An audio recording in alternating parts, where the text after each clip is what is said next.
Magandang umaga po sa inyong lahat, mga kapatiran. Ah, ah. So parang may konting humming. Humming? Nadinig nyo? May humming? Mga ganon. Kaya, punta pa tayo sa Hebrew. Hebrew chapter 11, verse 6. Hebrew chapter 11, verse 6. Babasahin ko po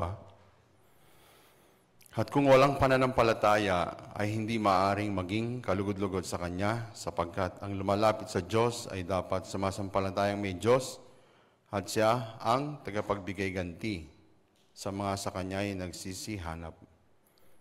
But without faith it is impossible to please Him, for he that cometh to God must believe that He is, and that He is a rewarder of them that diligently seek Him.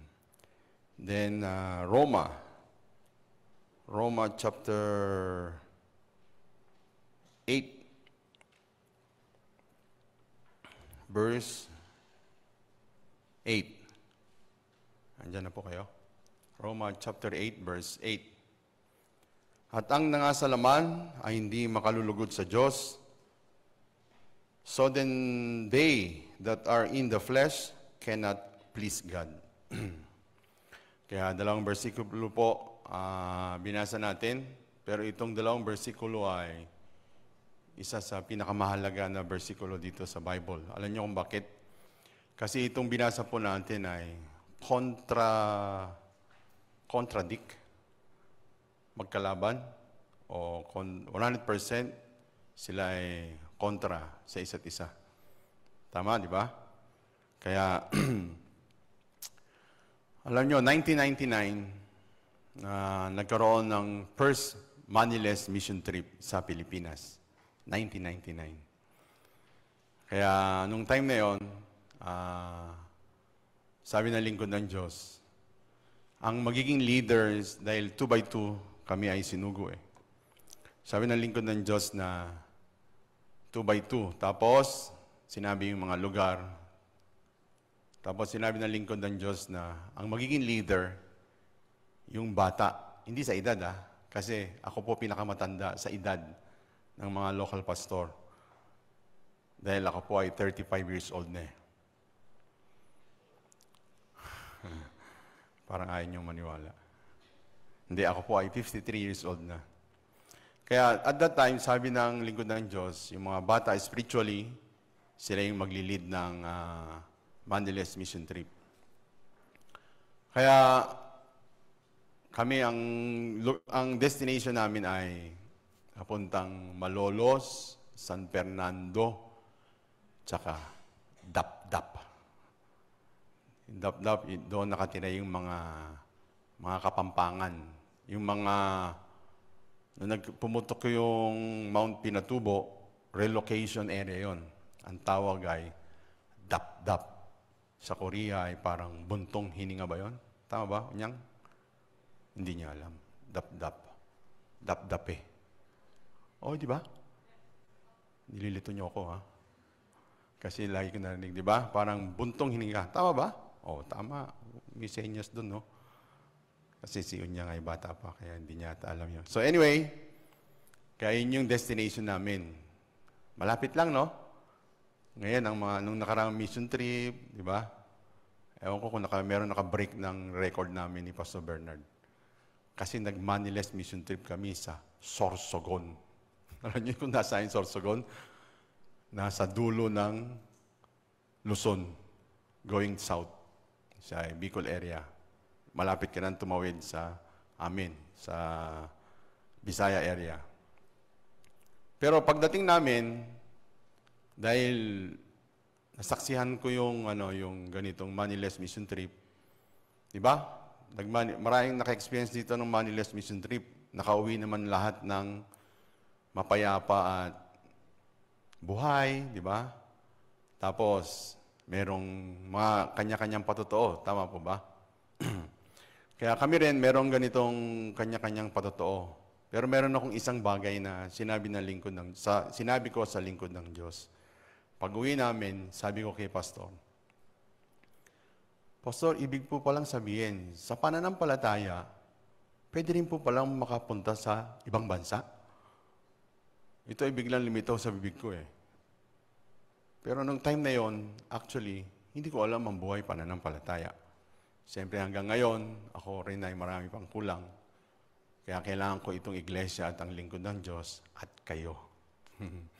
Kaya, sabi ni Pastor Nam sa akin, tama, sabi niya gano'n. 1999 yun ha. Tapos, nagkaroon ng World Camp. Kailan ba ang first World Camp? World Camp. 2004, di ba? 2004 ay si Deacon Ju ay at that time siya ay GNC na dito eh. 2005 bata. Kaya 2001 ang first World Camp. Niloloko ko lang kayo eh. Susubukan ko kung alam nyo. 2000 World Camp. Pero, di ako nakasama niyan. Pero 2002, umatin ako ng World Camp. 2002, 2003, 2005, 2012, 2015, 2018. 6 na beses na pala ako nakapunta ng Korea. Kaya alam nyo, noong 2002, sumama ako, nabiyayaan ako makapunta ng Korea. Pero alam niyo, doon ko lang nalaman na ako pala ay alien eh. Alien. Baka isipin nyo ako ay alien, parang si E.T. Hindi. Ano alien? Kasi hindi ako nakarehistro sa Pilipinas eh. Alam nyo ba? Meron ba sa inyo ditong, lahat ba kayo nakarehistro na sa Pilipinas? Ha? Meron bang hindi pa nakarehistro? Kaya ako, 2002, doon lang ako na-register na ako pala ay Pilipino. Alam nyo kung bakit? Dahil nung pinanganak ako, wala pa atang NSO. Kaya doon ko nalaman, dahil ang nanay ko ay probinsya ng mga probinsya, doon sa Cebu. Kaya ako ay half Bisaya. Ako ay half Tagalog. Pero ako lumaki sa Bulacan. Doon ko lang nalaman na ako pala ay hindi pala ako nakaregister sa NSO. Pero nung time na yon, di ba? Mission school ako noon at that time eh. Pero sa mission school, ano lang ba ang meron sa mission school? Ano lang? 3 bagay lang. Ano yon? Ready to go, ready to preach, ready to die. Ito lang nasa mission school eh. Wala iba. Tama ba? Mga kamanggagawa? Meron pa bang iba? Wala, di ba? Ready to job, meron ba? Ready to work, wala, di ba? Kaya nung time po niyon, sabi, kumuha daw ng passport. Kung gano'n, pag kuha ng passport, ano ba unang kailangan? Kailangan mo ng NSO. Pero wala akong NSO. Kaya, pumunta ako doon pa dati sa Along EDSA yun eh. Kaya kumuha ako nagpa-registered ako. Pero yung mismong NSO, hindi lumitaw.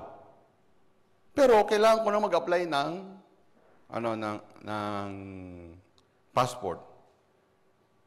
Kaya alam niyo kung paano ako nabigyan ng passport. Hanggang ngayon, hindi ko pa nakita yung NSO ko eh. Hanggang ngayon. Totoo po, hanggang ngayon. Ang nakuha ko, marriage contract. Marriage. Di ba? Meron marriage contract, di ba?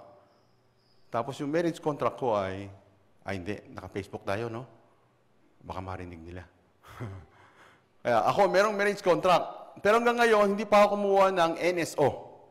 Mula 2002. Kaya hindi ko pa nakita yung NSO ko. Pero alam nyo, nakakuha ko ng passport sa pamamagitan ng ganitong kaliit na papel eh. Kasi binigyan ako sa NSO ng papel lang, papel. Ganitong papel lang. Tapos, nung nag-apply ako ng passport, yun lang pinakita ko. Ito po, katunayan ako ay, nakaregister sa NSO. Pero, dahil sa maliit na papel na yon, hindi ko alam, pero ako po ay nakakuha ng ng passport. Kaya, kahanga po, di ba? Tama, di ba? Kahanga. Alam niyo kung ba't ko po ito kinuwento sa inyo? Yung Maniless mission trip, tapos pagkuha ko ng passport, bigla ko naalala. Kaya, hindi ko alam kung tama ba yung eksakto ba yung nakalagay na birthday ko doon, pangalan ko, pangalan ng nanay ko. Hindi ko alam kung eksakto ba yun. Hindi ko pa nakikita. But anyway, ang day lang po, kaya ko ito kinuwento sa inyo. Kasi yung bagay na ikinuwento ko sa inyo ay walang kinalaman ang paraan at gawa ng tao. Tama po ba? Kasi nag-Maniless mission trip kami, tapos alam nyo ba yung Maniless mission trip na yon? Alam nyo kung ano ang bunga? Alam nyo kung ano? Angeles Church. Kasi nung magkaroon ng mission trip doon, nagsugo ang lingkod ng Diyos ng isang manggagawa doon sa Dapdap. Kaya pagkatapos nung isinugo sa Dapdap, ako naman sinugo sa Bagong Silang, Phase 10, Caloocan City. Sabay kaming sinugo. Tapos, pagkatapos noon, lumipat sa Angeles Tapos lumipat sa Balibago. Ngayon ay nasa Balibago pa rin, di ba? Pero pagmamayari na natin yung property doon ng ating church. Kaya itong kwento na kinukwento ko sa inyo kaya ako kinuwento po sa inyo dahil itong pangyayari ay walang kinalaman ang paraan ng tao. Bakit? Kung lumitaw ang paraan ng tao dyan, kung ganon, itong papel na dinala ko sa DFA, tatanggapin o hindi? Di ba, karaniwan ang tinatanggap sa DFA yung original copy ng NSO, tama ba? Sa mga nag-apply ng passport, di ba? Tama ba? Pero ako, hindi original ng NSO ang daladala ko Papel lang na sinulatan sa NSO. Tapos ito pinakita ko. Hindi ko alam paano nangyari, bakit lumitaw ang passport ko Bakit kaya?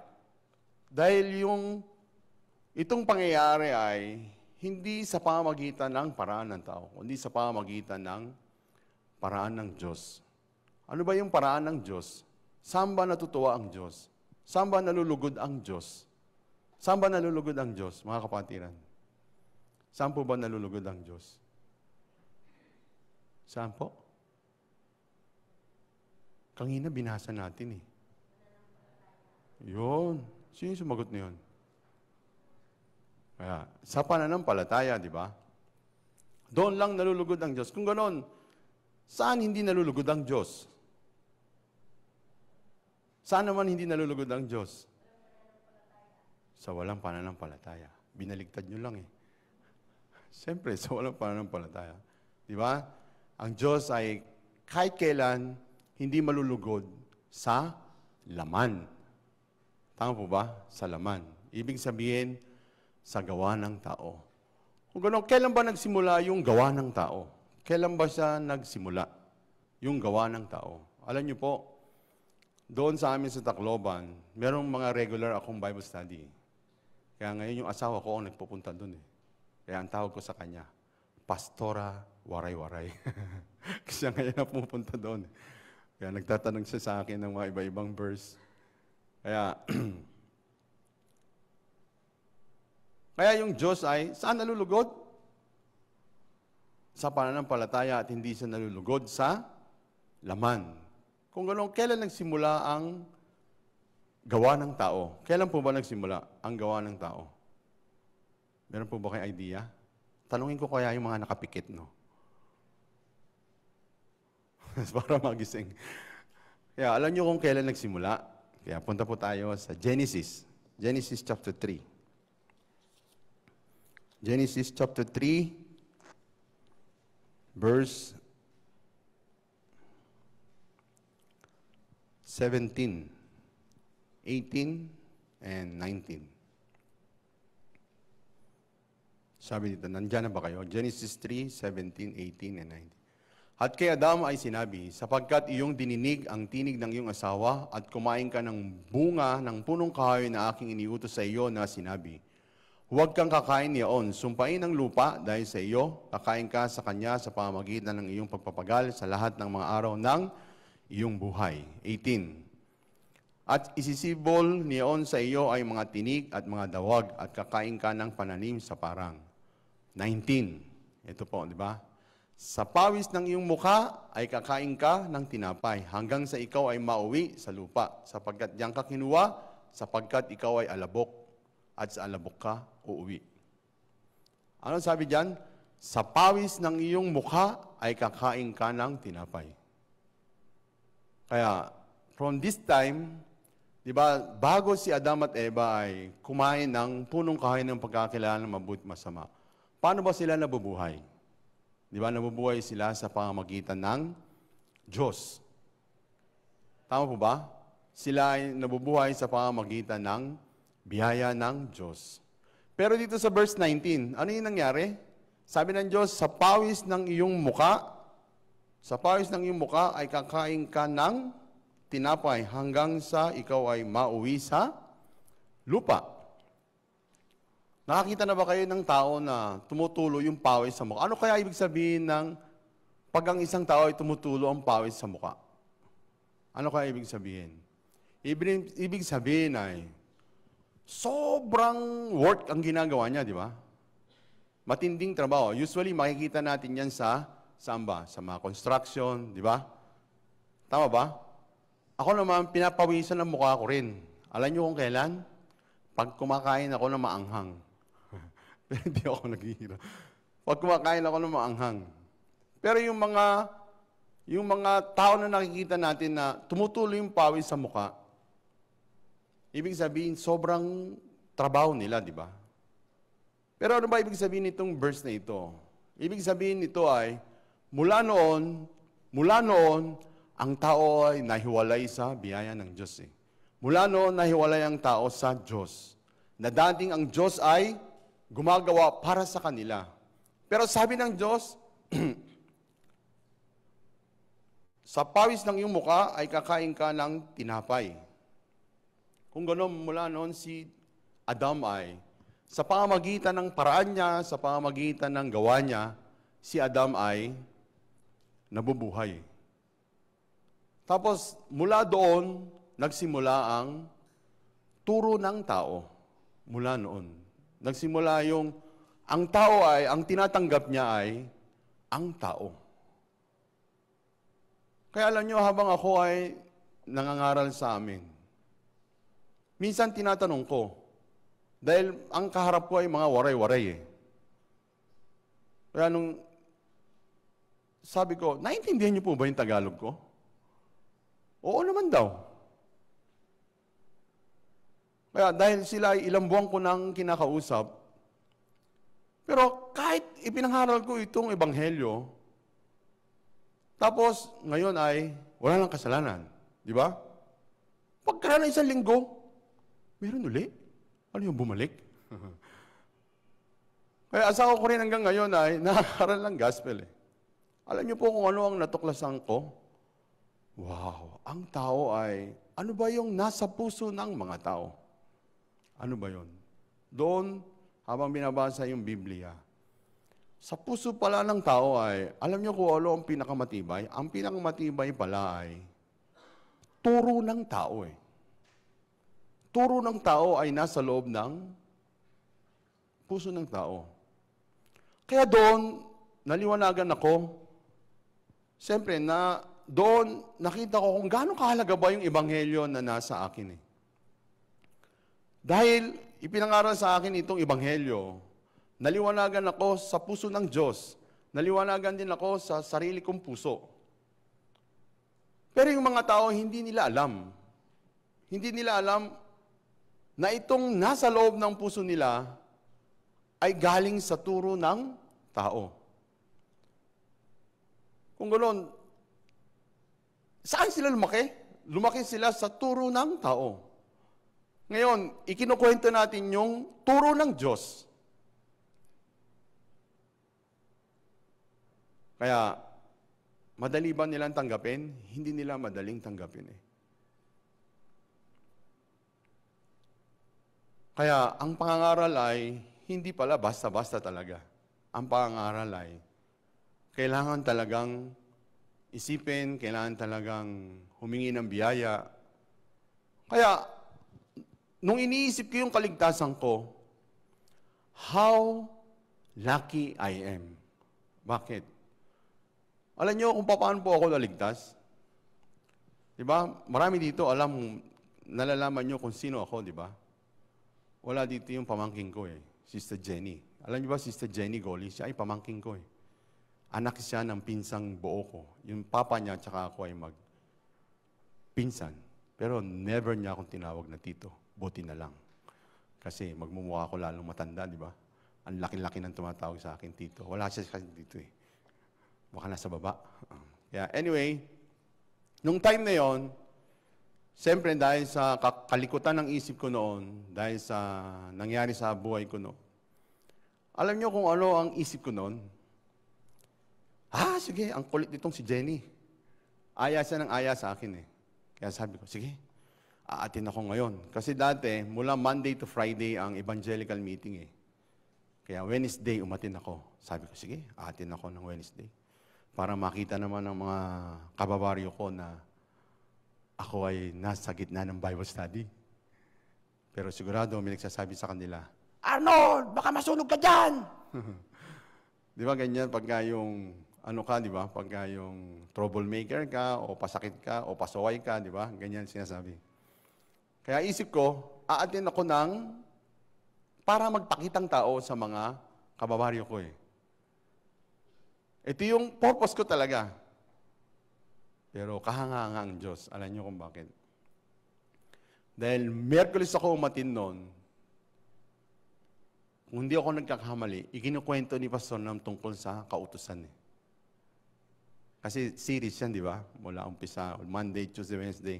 Tapos Thursday, papangaral yung Ebanghelyo. Kaya kinuwento ni Pastor namin tungkol sa kautusan. Kasi nung time po na yun, hindi ako nagsisimba. Wala akong simbahan na gustong simbahan. Kasi mahilig ako mag-observe. Tapos pagka namantsahan sila sa akin, ayoko na dyan. Hindi yan tamang church. Sa isip ko lang Pero nung si Pastor ay nagsasalita, kinukwento niya kung gaano karumi ang tao. Kinukwento niya kung paano ang tao sinusumpa sa pamamagitan ng kautusan. Pero dati, nung nagsisimba ako, nakalagay pa, di ba, yung dalawang malaking bato. Di ba, ano nakalagay doon? Bago ka pumasok, simba, mababasa mo yun eh. Di ba, yung 10 Commandments. Tapos lagi ko narinig, sundin yan, sundin. Pero nung si Pastor na may nangangaral, iba yung sinasabi niya Pero lahat ng sinasabi ng lingkod ng Diyos at that time ay galing sa Biblia eh. Kaya dahil doon, alam niyo kung ano nangyari? Hindi ko alam yung pagbubukas ng puso, hindi ko alam kung tinatanggap ko ba yung salita. Wala akong alam. Basta naramdaman ko sa puso ko na, wow, itong kwento ng tao na ito ay iba Tapos sa kwento niya, hindi sa etsapuera, kasama siya. Kasi tao din siya, di ba? Kaya sabi ko, sa loob ng puso ko, merong isang lumitaw na puso. Babalik ko lang bukas. Tapos kinabukasan, bumalik nga ako.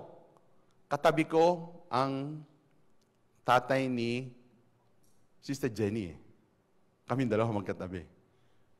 Kaya lang siya, laging tutulog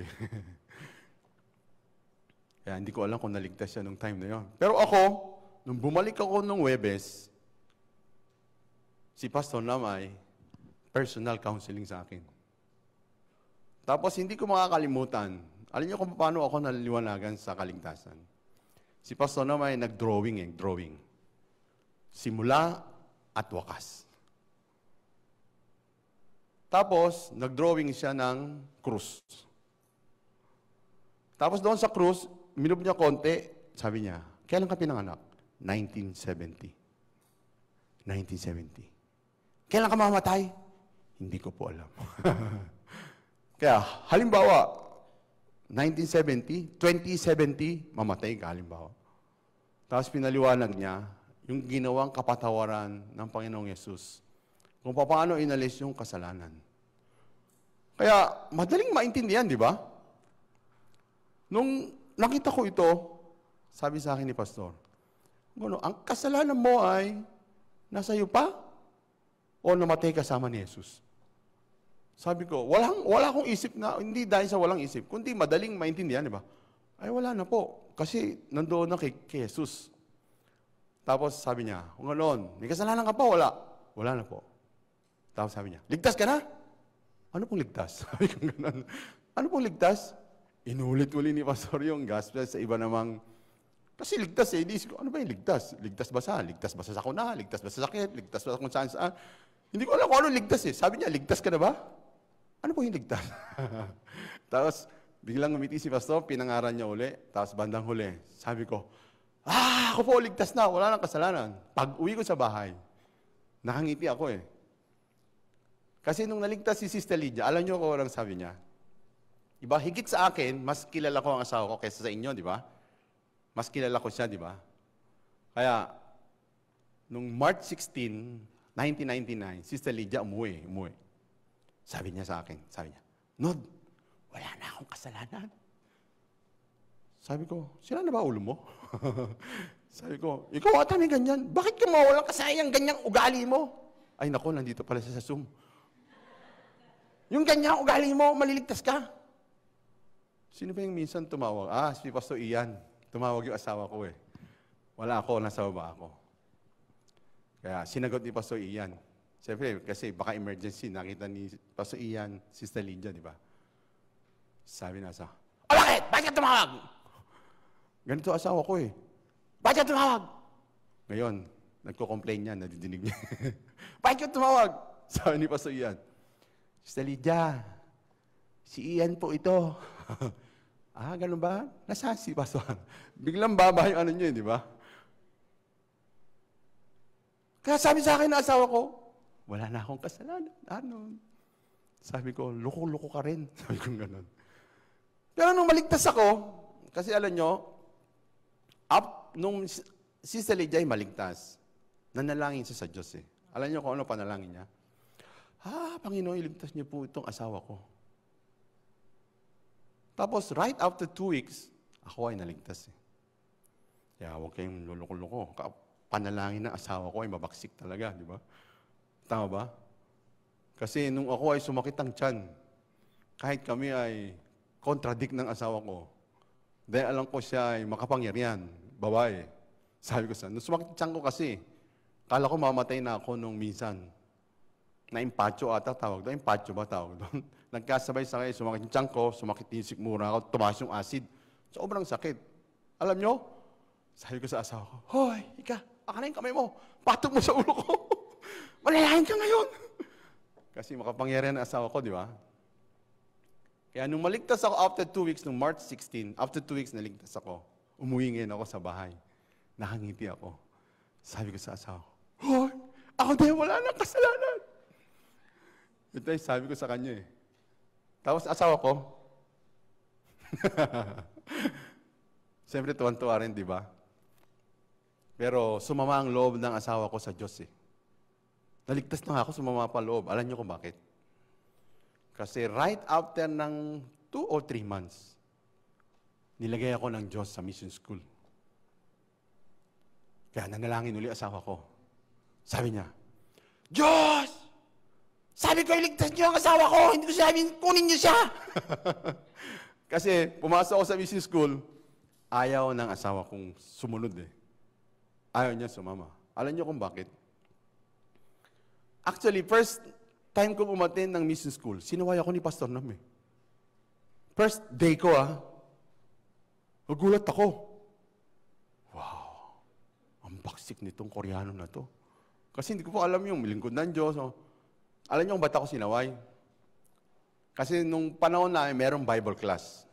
Yung lamesa na nilalagyan ng mga kanin, ng mga kaldero. Alam niyo ba, history yan. Diyan kami nagba-Bible class. Kaya, kanta kami kanta. Ngayon, kumakanta ako. Hindi ko naman alam yung hymnal song. Di ba? Siyempre, hindi ko alam. First time ko bumasa ng hymnal song. Tapos kumanta ako, lagi ako wala ako sa tono. Ilang kanta kami, 3 kanta, puro wala sa tono. Sabi ni Pastor, dahil sa'yo nasisira ang kanta ng hinasong. Nagulat ako eh. Kasi, first time kong makarinig ng ganyang sabi ng tao. Di ba, tiniitsura ko? Sino pwede magsabi sa akin ng ganun? Di ba? Kayo ba pagsasabihan niyo ako ng ganun? Yung itsura kong ganito, medyo naayos pa ng konti. Pero noon, alam niyo kung ano sabi sa akin ni Pastor? Ako daw ay mukhang aswang eh. Pag kayo ay lalagot-lagot sa akin, aswang ako, mapuputol ng kalahati ng katawan ko. Dahil di ba ako ay matagal na nagbisyo. Mula 13 anyos ako hanggang 29 anyos ay nagbisyo ako. Kaya imagine niyo itong mukha ko ay lubog na lubog. Tapos yung dito ko ay maitim. Tapos yung mata ko pasok sa loob. Di ba ang hirap ipinta? Pag pininta nyo sa canvas, mahirap ipinta. So, anyway,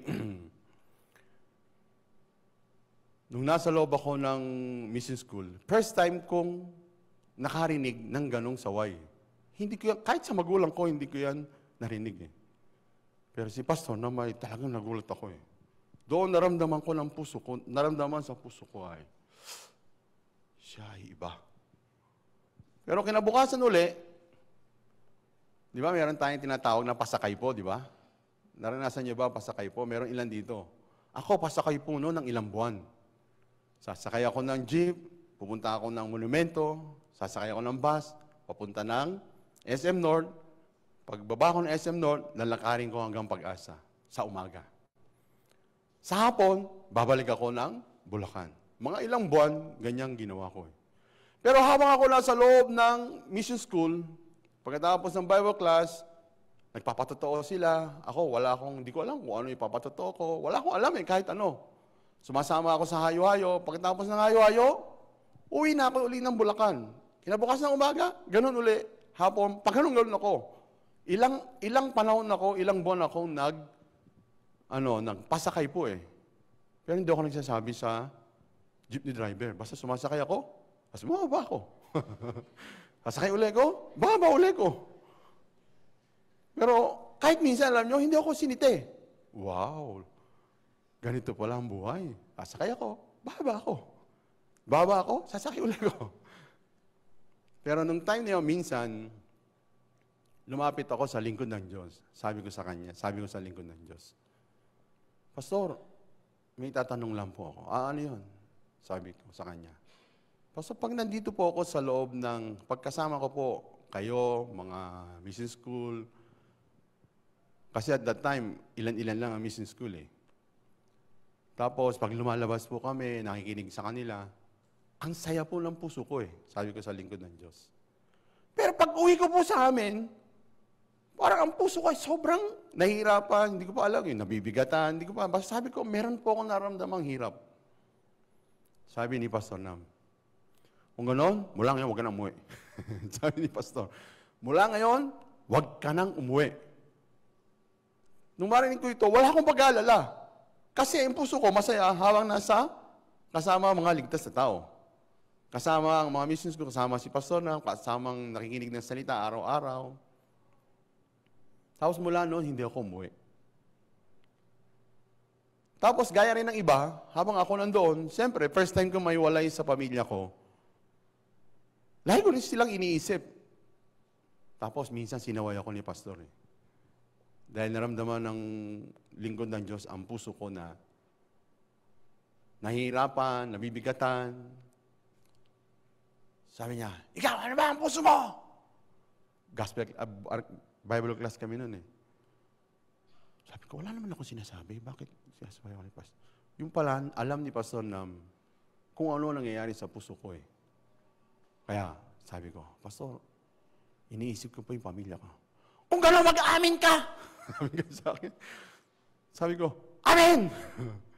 Alam niyo, pagkaraan ng ilang araw, sumunod na asawa ko eh. Kanga, di ba? Alam niyo kung bakit?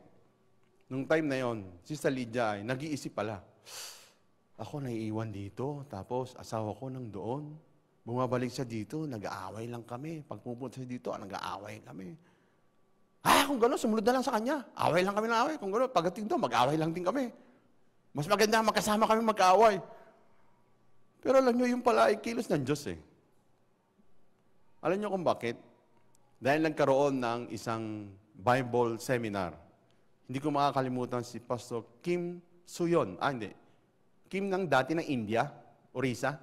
Kim Suyon ba? Tama, Kim Suyon. Magaling siya mag-English eh. Tapos si Sister Lydia ay one-on-one fellowship sa kanya.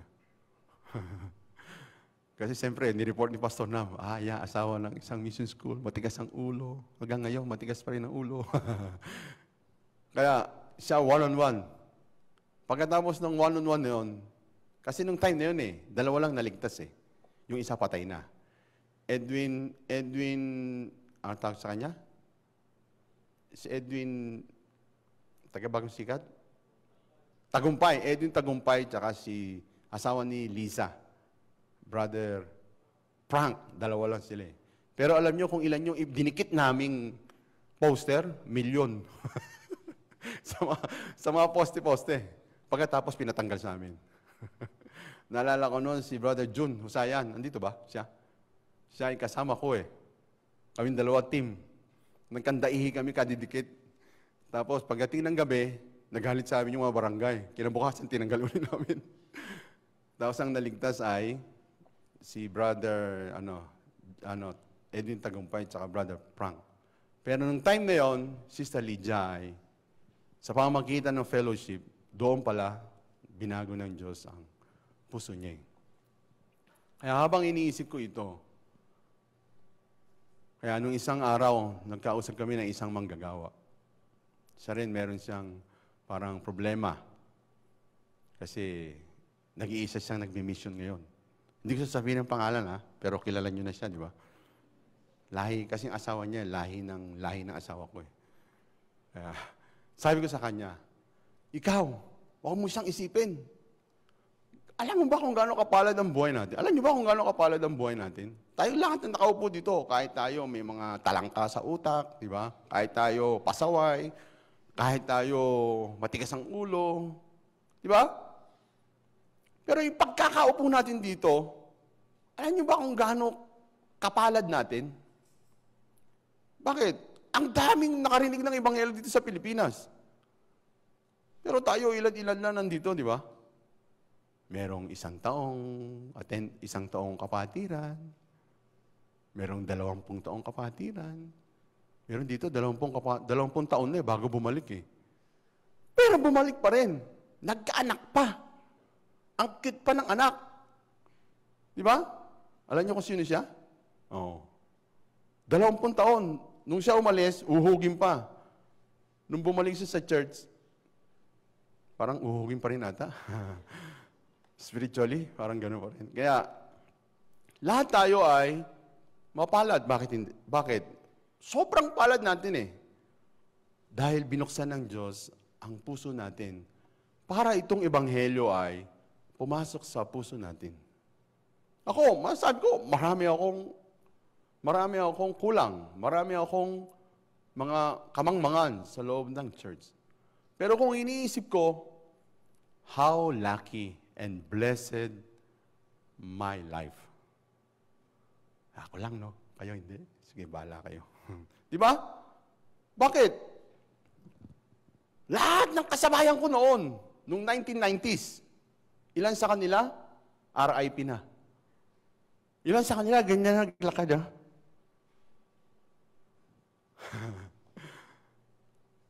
Bakit kaya?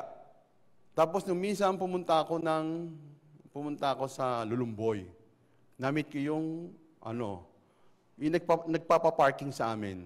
Sabi ko sa brother, "Uy, kilala ko to ka-batchmate ko to Hindi ko lang siya ka-batchmate. Ka-jamming ko pa siya noon." Tapos nagkwento siya sa akin, tapos sinabi niya sa akin kung sino-sino na yung mga namatay. Alam niyo kung sino-sino yung mga namatay? Yung mga kasamahan ko noon Tapos siya rin, sabi niya, ako din madalas hindi na nakakahinga sabi niya. Pero ako hanggang ngayon, di ba? Mukha ba akong healthy?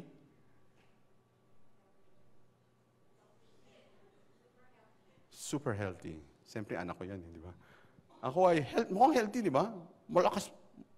Kasi ako, sabi ni Pastor, mag-squat eh. Kaya nag-squat ako ng 150. 50-50 lang, hindi diretso 150. Baka bukas din ako makatayo. Kaya 50, 30 seconds, 50 ulit, 30 seconds, 50. Pag ganado, 100 straight. Kaya yung isang pastor dito, sabi ko, mag-squat ka nga. Hindi naman nag-i-squat, sabi niya. Wala niyo kung sino. Hindi ko sasabihin kung sino. Kaya anyway, kaya habang iniisip ko ito, bakit ba ako nandito sa loob ng church? Sa anong dahilan ba ako nandito sa loob ng iglesia? Sa ano bang dahilan kayo nandito sa loob ng iglesia? Sa anong dahilan? Isa lang. Dahil binigyan tayo ng Diyos ng pananampalataya sa krus. Kaya tayo ay nakonekta sa Diyos mismo. Dahil gaya ng binasa nating verse, saan ba napiplease o nalulugod ang Diyos? Sa isa lang, sa pananampalataya lang. Pero saan siya kailanman hindi malulugod? Sa laman. Sa gawa ng tao, sa paraan ng tao, kailanman ang Diyos ay hindi malulugod.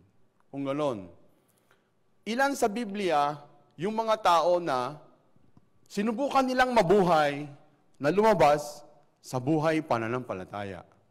O sinubukan nilang lumabas mula sa lupain ng Israel, lumipat sila ng ibang bansa, ano ba nangyari sa kanila? Sino ba ang pwedeng isa sa mga sikat na kwento sa Biblia? Naomi. Di ba? Si Naomi, ano nangyari? Nung magkaroon ng kagutom sa Bethlehem, Judah, tapos nung naghukom ang mga hukom, tapos nagkagutom, ano ang puso ni Naomi? Mahirap na dito. Dito, walang pagkain. Alis tayo dito, hindi tayo mabubuhay dito.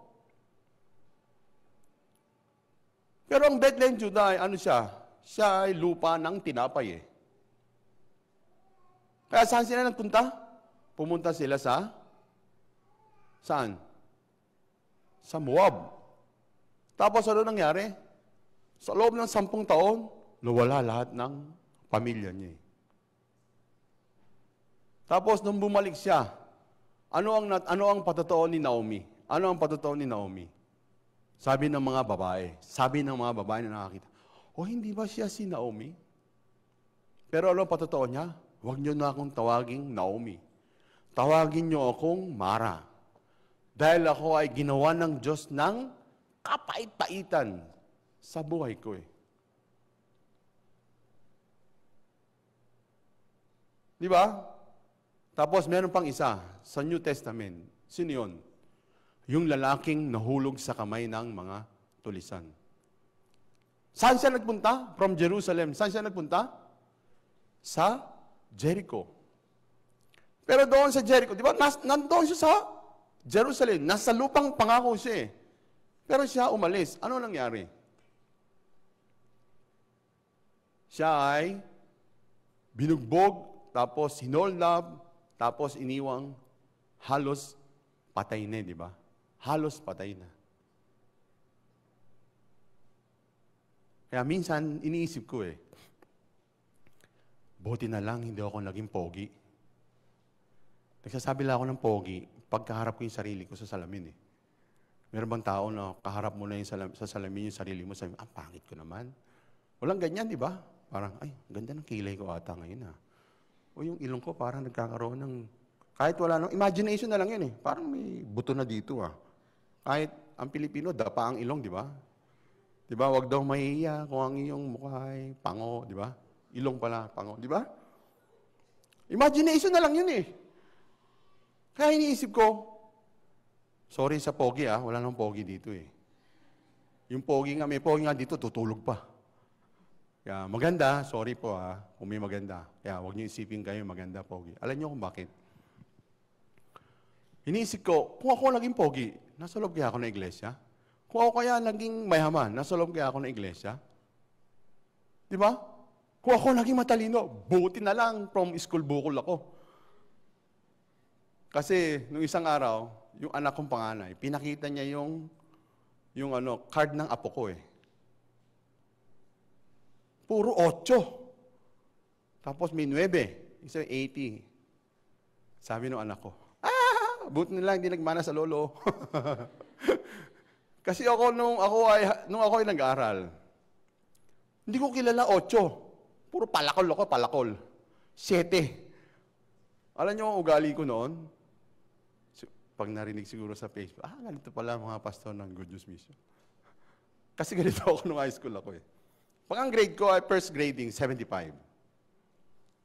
Tapos, naging 75 uli.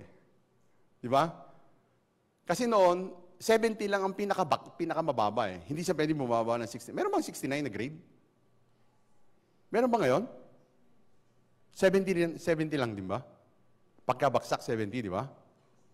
May 69 ba? 68? Ayaw niyo akong sagutin, bahala kayo. Wala, meron.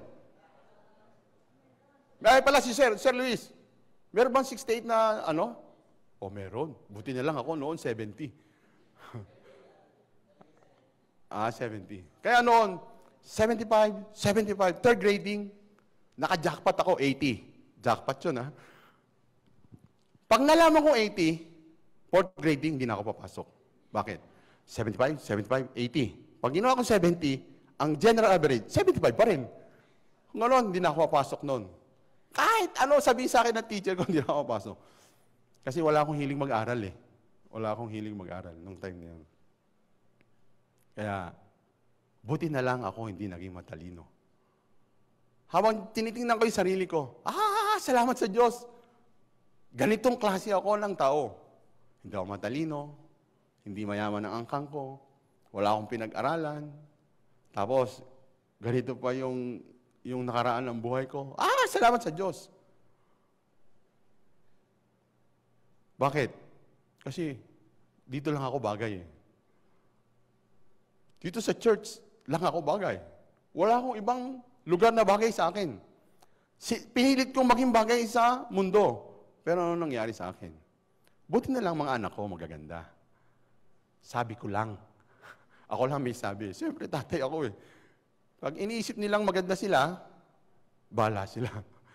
Kaya anyway, buti na lang ako ay kulang, walang pinag-aralan. Bakit kaya? Bakit kaya? Kaya ako pinili ng Diyos. Di ba? Tama po ba? Bakit ba tayo pinili ng Diyos? Kasi tayo yung taong walang kwenta, walang kabuluhan, inayawan ng sanglibutan. Tama, hindi tama? Hindi kayo sigurado, no? Kung totoo yung sinasabi ko, puntahan natin yan. Sa 1 Corinthians, chapter 1, verse, saan ba yun? Sige. Verse 26. 1 Corinthians chapter 1, verse 26. Sabi dito, sapagkat masdan ninyo ang sa inyo'y pagkatawag, mga kapatid, na hindi ang maraming marunong ayon sa laman, hindi ang maraming may kapangyarihan, hindi ang maraming mahal na tao, ang mga tinawag. 27. Kundi pinili ng Diyos ang mga bagay na kamangmangan ng sanglibutan upang hiyain niya ang mga marurunong. At pinili ng Diyos ang mga bagay na mahihina ng sanglibutan upang hiyain niya ang mga bagay na malalakas. 28. At ang mga bagay na mababa ng sanglibutan at ang mga bagay na hinamak ang pinili ng Diyos. Oo, at ang mga bagay na walang halaga upang mawalang halaga ang mga bagay na mahalaga. 29. Basahin natin sabay-sabay.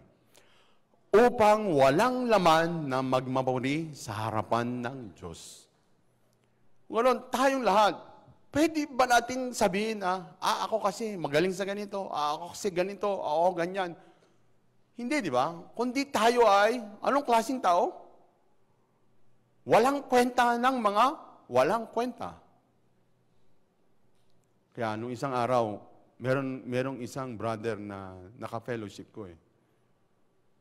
Kaya habang narinig ko yung ganitong patotoo niya, kaya sa puso ko, habang siyempre siya ay brother, new brother, di ba? Ako din dumaan sa ganyan, nalaman ko. Kaya nagpatotoo ko ng buhay ko sa kanya eh. Tapos pinaliwanag ko sa kanya na ano bang itong kaisipan na lumilitaw sa atin ay saan ba galing? Sa puso natin, ano ba ang lumilitaw? Ano ba? Di ba? Yung imagination natin, saan galing? Saan galing? The imagination of our thought is only evil continually. Di ba? Kaya dito, kung meron nag-create, nag-imagine, baka ganito, baka, kasi siya ganito, ganyan, ganun. Kung ganun. Yung ganong klase ng puso ay hindi galing sa puso ng Diyos, kundi galing sa puso ng Diablo eh. Tama ba?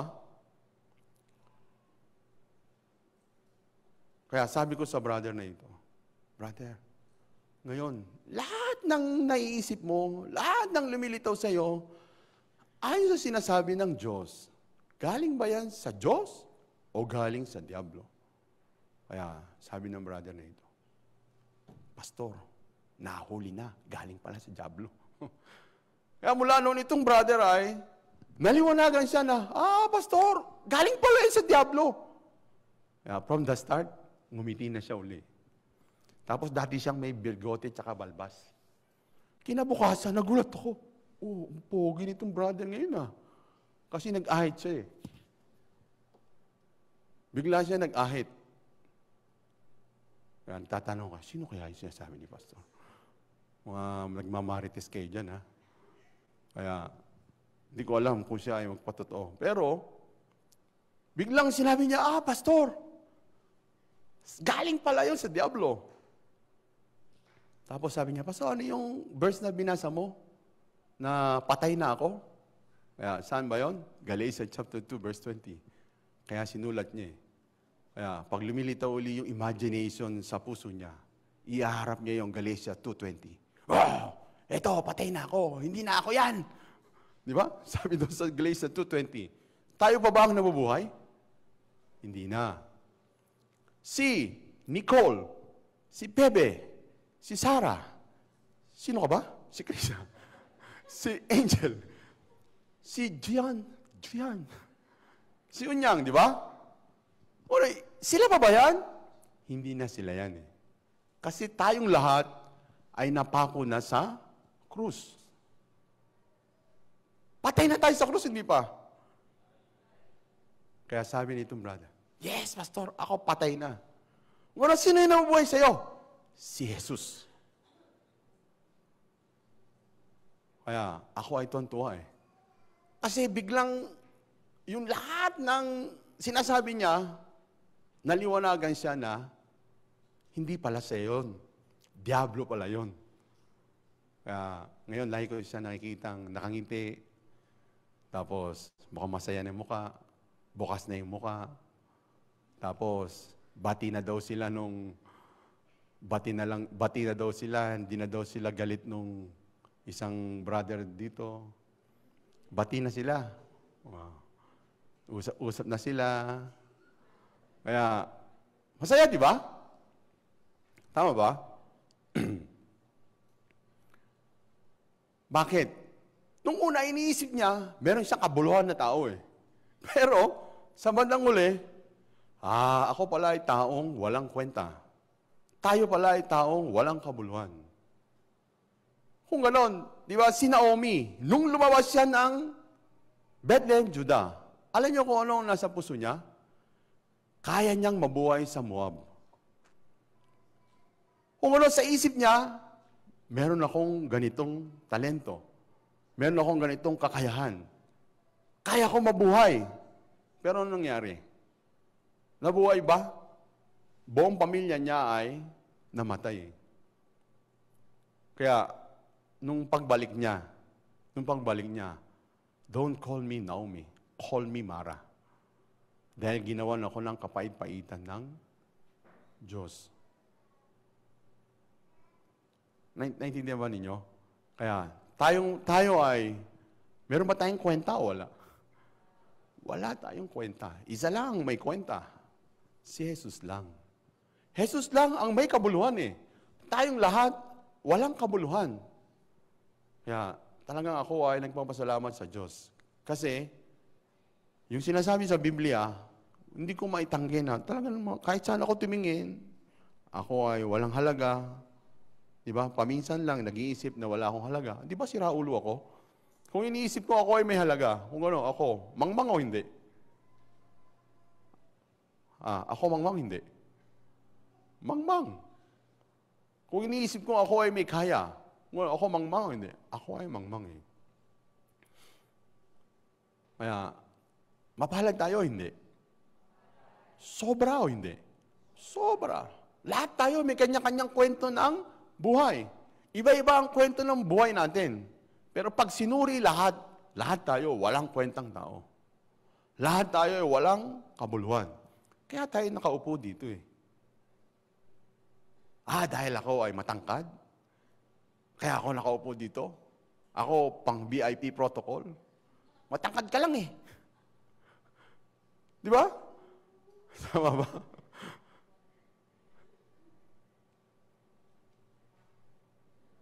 Kaya, anyway, lahat po tayo, kaya nandito ay dahil tayong lahat ay walang kwentang tao. Wala tayong kabuluhan na tao.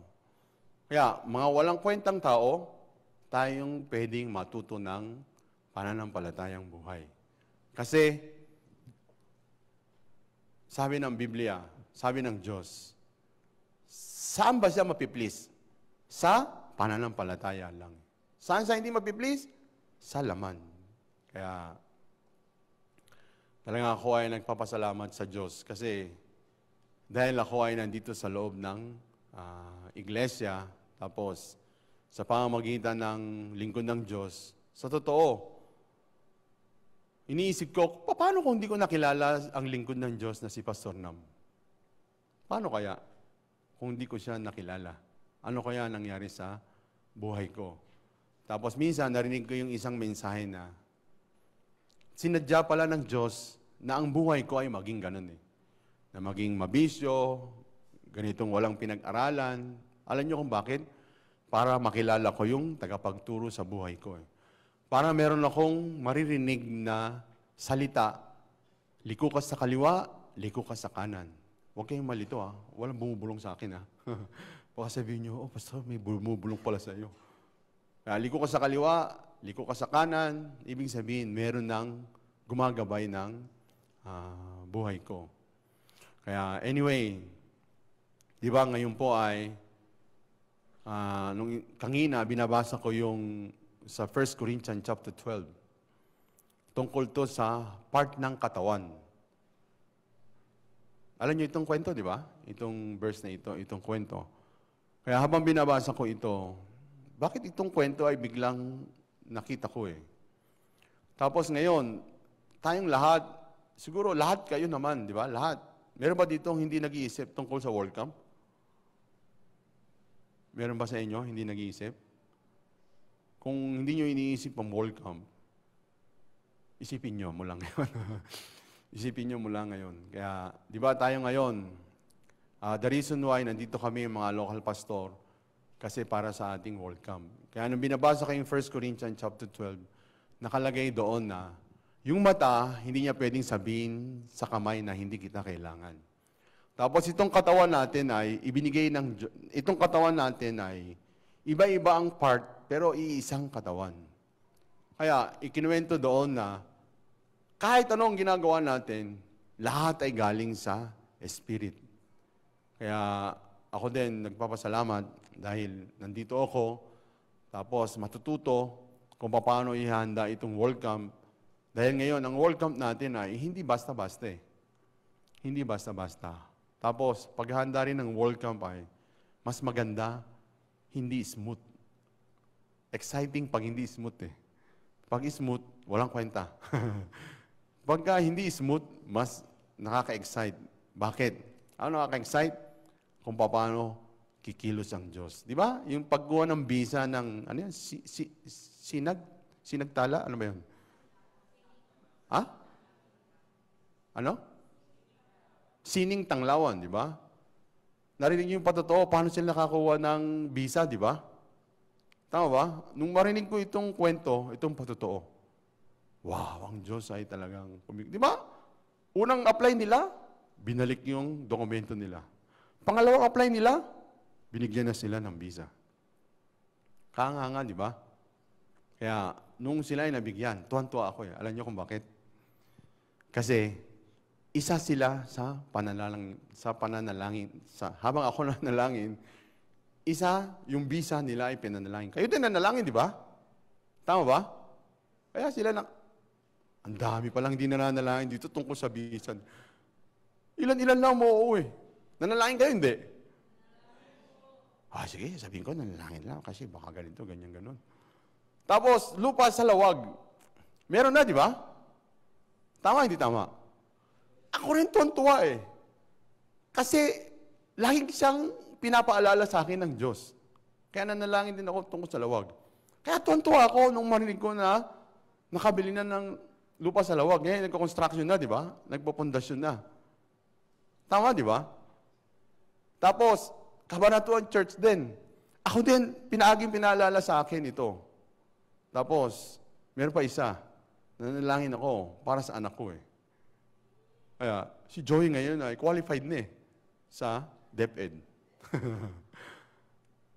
Kaya, maraming bagay na, dahil lagi natin narinig kung ano-ano mga panalangin natin, di ba? Ngayon, mga kapatiran, ipanalangin nyo lagi itong ating World Camp eh.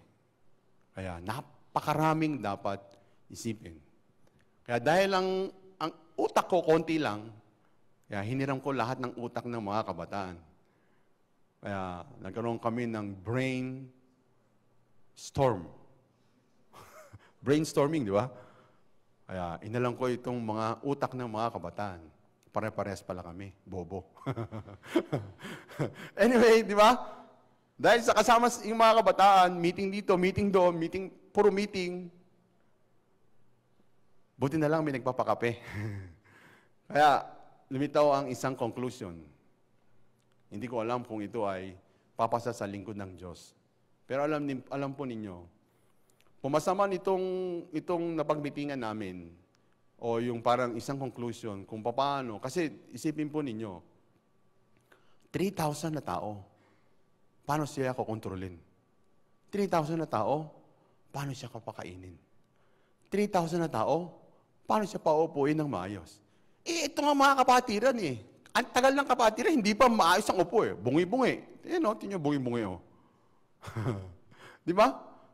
Lipat po kayo doon. Lamig dyan. Meron aircon dyan. Ayoko dyan. Yung iba na, doon kayo sa bungan. Baka mamaya, tawagin ako ni Pastor, ang lapit ko doon. Tatanungin ako siguro. Kaya, how much more itong 3,000 paupuin mo ng maayos? Kaya nung pinag-usapan namin, ang ganda, yes, ganito.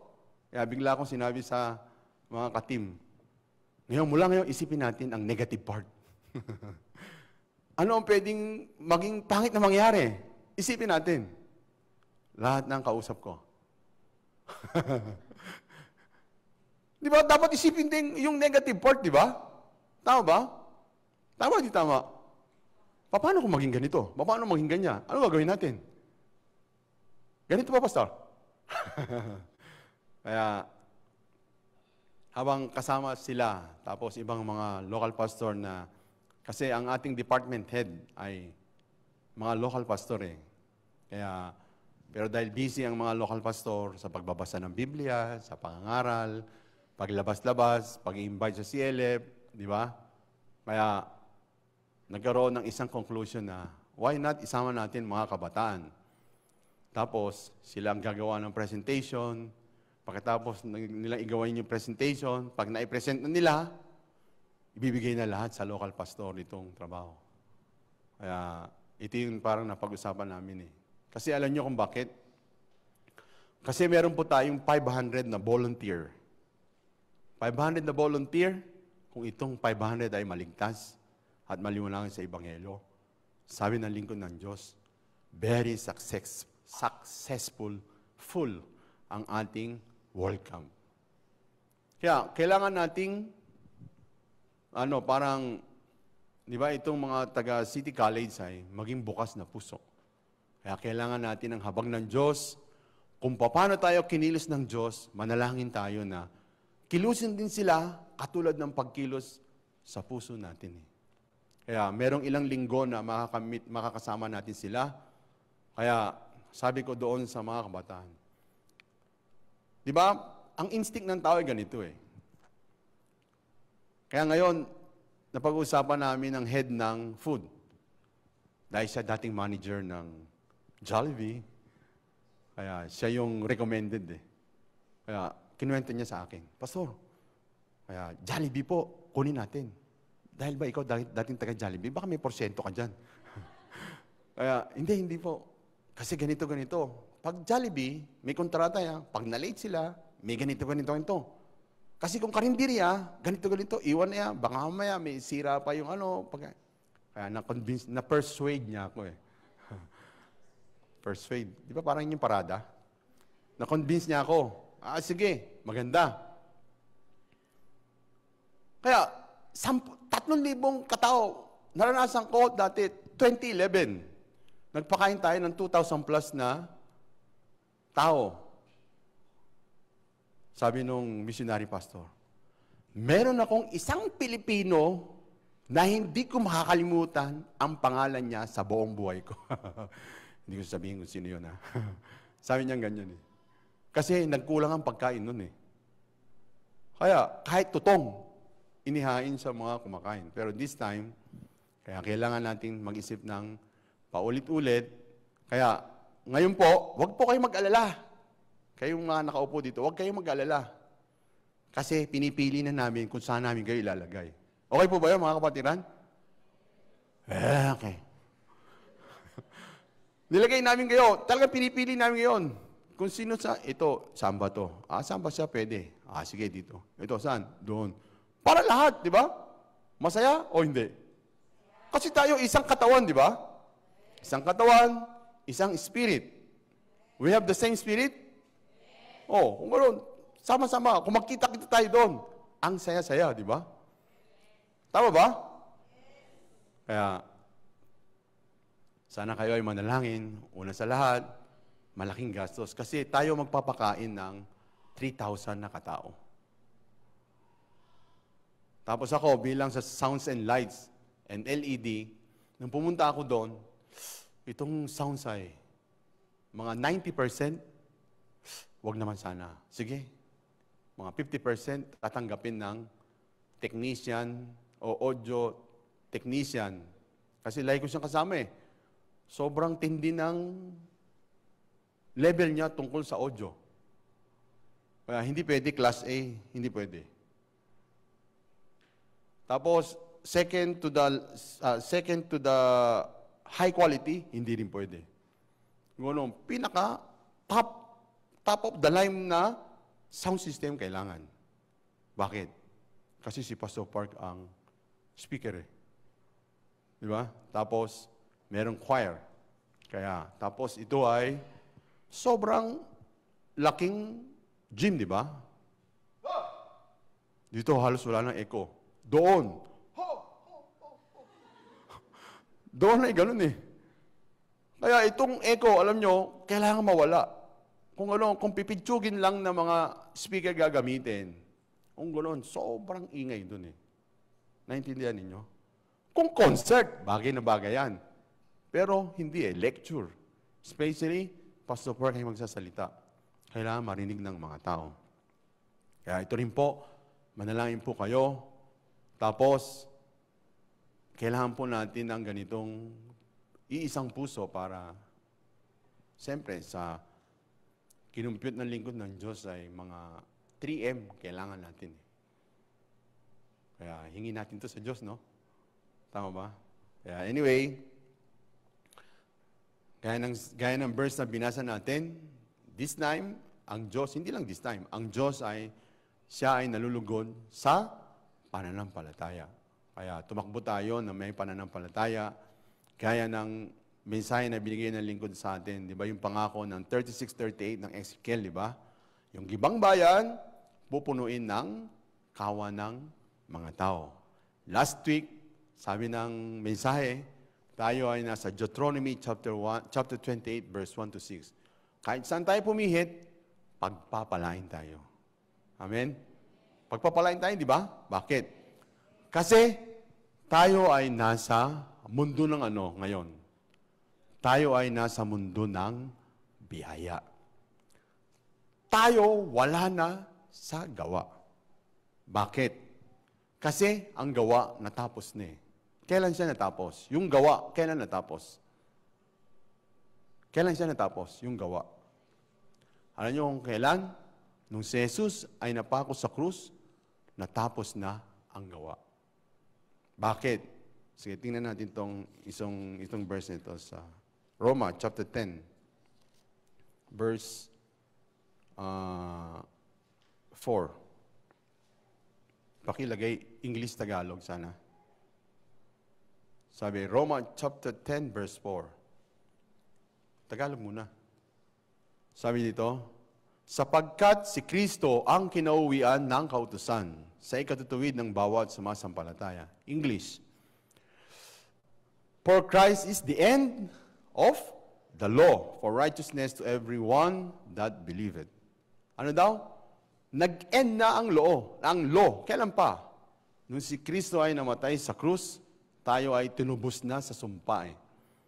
Sa sumpa ng kautusan, tinubos na tayo. Mula noon, tumigil na ang wala nang gawa. Kaya, Roma chapter 6, verse 14. Sabi dito, sapagkat, Roma chapter 6, verse 1, sapagkat ang kasalanan ay hindi makapaghahari sa inyo, sapagkat wala kayo sa ilalim ng kautusan, kundi sa ilalim ng biyaya. For sin shall not have dominion over you, for ye are not under the law, but under the grace. Hindi na tayo pwedeng maging under ng law, kasi wala na ang law eh. Natapos na nung mamatay si Jesus. Kaya ngayon ay panahon ng biyaya. Hindi ngayon panahon ng gawa. Ang gawa ay natapos na. Kaya yung mga tao na still na sa pamamagitan ng gawa, pagpapalain sila ng Diyos, kung ganoon sila ay nasa ibang daan eh. Kasi itong panahon ay wala nang gawa. Wala nang law.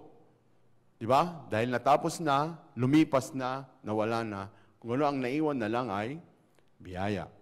Kaya, mabubuhay tayo sa biyaya. Hanggang mamatay tayo, nabubuhay tayo sa biyaya. Wala sa gawa. Ang katotohanan, wala nang gawa. Tapos na. Kasi, isa na lang. Roma chapter 3, verse 28. Sabi ng mga kabataan, tapusin ko doon alas 12.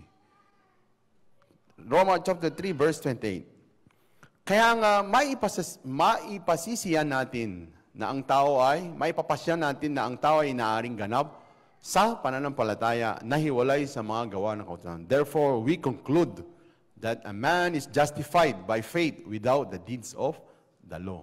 Di ba? Ano sabi niyan? Ang tao ay justify ng Diyos sa pamamagitan ng pananampalataya na hiwalay sa gawa ng kautusan. Bakit? Dahil wala nang kautusan eh. Ang tao ay hindi siya pwedeng i-justify ng Diyos sa pamamagitan ng gawa ng kautusan. Kaya sabi sa isa na lang, isa pa. Galatia, chapter 2, verse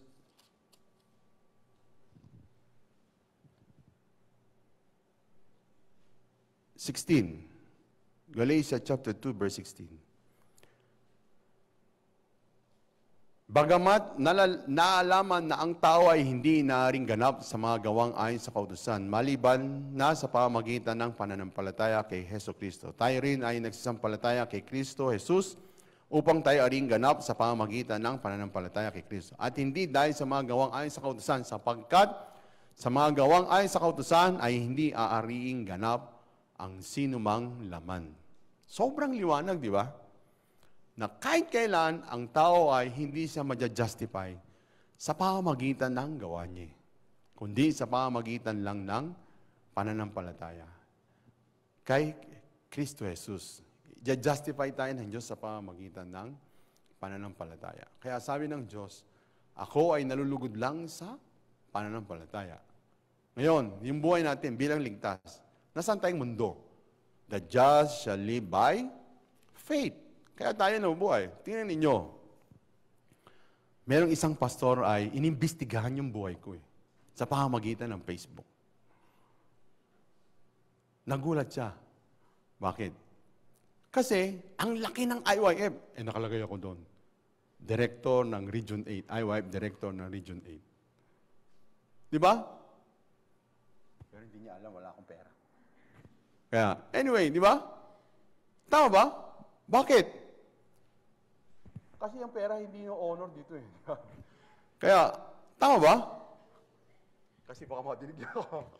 Kaya, anyway, di ba? Nabubuhay ba tayo dahil sa pera? Hindi.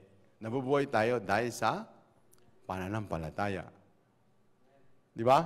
Dahil sa pananampalataya, tayo mabubuhay. Kaya minsan, may nadinig ako, kapwa ako manggagawa, naranasan nila yung ganito, ganyan. Sabi ko na, bakit pinatotoo nila yung ganyan? Dapat din nila pinatotoo, tinatatakot tuloy yung mga kapatiran. Anyway, di ba? Naranasan nila itong kahirapan. Pero ako rin, naranasan ko ang kahirapan. Sa loob ng 7 araw, 5 meal lang ako kumain dati. Pero namatay ba ako? Hindi. Alam niyo kung bakit? Yun ang training sa akin ng Diyos. Kaya doon ko natuklasan, kung ako ay nagugutom, hindi ako pinakain ng Diyos. Kung ako ay nabusog, ngayon ako ay binusog ng Diyos. Kaya magutom ako dahil sa Diyos. Nabusog ako dahil sa Diyos. Diba? Ito ay pananampalataya. Ngayon, tayo ay may welcome. Hindi natin alam kung saan natin kukunin ang mga bagay-bagay. Pero unti-unti, ako habang nag-stay po ngayon dito, unti-unti, nakikita natin, di ba? Yung kilos ng Diyos. Itong mga kabataan na ito, na kasama sa pag-iisip sa WorldCam, meron palang utak sila, Kaya lang, mababang level. Hindi ko alam kung papasa eh. Kaya ang iniisip namin ay sila ay mag-present kay pastor noon sa harapan eh. Kaya tingnan ko lang kung di sila mga tugan-tuga pa nagpe-present. Anyway, kaya tayong lahat, kung sama-sama, di ba, mga kapatiran, gaya ng mensahe na dinig natin sa Acts chapter 4. Anong dahilan? Kung bakit sobrang lakas ng pangangaral ng Ebanghelyo nung time ng gawa ni Apostol Pablo. Bakit? Kasi nagkaroon ng isang puso at isang kaluluwa ang mga kapatiran nung time na yun eh. Wala silang inaaring kanila. Lahat ay para sa lahat. Ibig sabihin, isang puso. Kung tayong lahat, isang puso tayo sa WorldCam, di ba? Tama ba? Kaya sa saan malulugod ang Diyos? Sa pananampalataya. Kung tumakbo tayo ng pananampalataya. Nung dumating si Goliath, di ba? Ano nangyari sa puso ng mga Israelita kasama ni Haring Saul? Sila ay nanglupaypay ang puso at nangalog ang tuhod eh. Bakit? Kahit ang Diyos nasa kanila, pero ang tiningnan nila ay si Goliath. Pero si David, di ba? Nung tiningnan niya si Goliath, ang tingin niya ay, itong tao ay bobong tao. Hindi niya alam kung sino ang hinahamon niya. Ang hinahamon niya ay sino ba? Hukbo ng Diyos. Paano ka mananalo doon? Kaya, dito rin sa naghahanda rin ng WorldCam, meron ding Goliath. Sigurado. Merong Goliath, pero sana ang maging puso natin ay katulad ni Haring David na sa likod natin, merong hukbo ng Diyos. Amen po? Totoo naman, di ba? Merong hukbo ng Diyos sa likod natin. Hindi nila nakikita, hindi natin nakikita. Pero sinabi sa atin ng Diyos. Kaya, maniniwala tayo, merong hukbo ng Diyos. Ano mang problema, ano mang kahirapan, kahit ano pang problema yan. Di ba? Sabi ng anghel kay Sarah. Ano sinabi ng anghel kay Sarah? Meron bang mahirap na bagay sa Diyos? Tapos sabi ng anghel kay Maria, ano sabi? For with God, nothing shall be impossible. Tama, di ba? Kung gano'n, sa kanila lang ba yung sinasabi? Hindi, sa atin din. Kaya kahit ano pa ang nasa harapan natin, kung gano'n, for with God, nothing shall be impossible. For Arnold, everything is impossible. Kaya, for with God, nothing is impossible. Kaya, anyway, hanggang dito na lang po. Hanggang dito lang at manalangin po tayo sandali. Amang Diyos, maraming salamat po sa inyo sa linggo na binibigay po ninyo sa amin. Dahil kami po habang nabubuhay, kasama-kasama namin itong laman na ito at itong laman ay laging dumadaya po sa amin.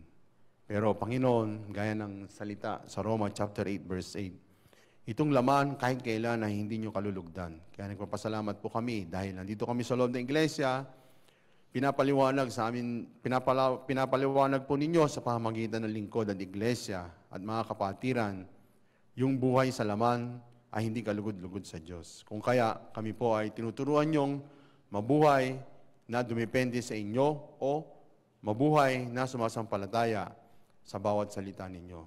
Dahil ang salita nyo lang ang totoo. Kami po ay sinungaling. Kaya ang salita nyo lang, ang pananampalataya sa salita ninyo, ang kapanatagan at kapayapaan po ng bawat isa po sa amin. Kaya Panginoon, ito pong welcome namin. Less than 2 months na lang po ang naghihintay, tapos ito po ay welcome na namin. Panginoon, marami pa pong mga bagay ang dapat po naming makuha ang biyaya po ninyo para maayos ang mga bagay-bagay na dapat ayusin sa paghahanda po ng welcome. At nawa, Panginoon, wala kahit isa sa amin na nandito o mga kapatiran namin na sa Zoom o sa Facebook ang maetsa pera, kundi lahat kami nawa ay maging iisang puso dahil itong gawain ay para sa bagong kaluluwa, para sa pagtanggap nila ng ganitong liwanag ng Ebanghelyo sa kanilang puso. At para sila po ay mabuhay ng mapalad at maging tunay na anak ng Diyos. Kaya marami pong salamat sa oras na ito ang lahat ng bagay. Sa inyong kami na pinagkatiwala, nalain po kami sa dakilang pangalan ng aming Panginoong Yesus na aming tagapagligtas. Amen. Magandang tanghali po.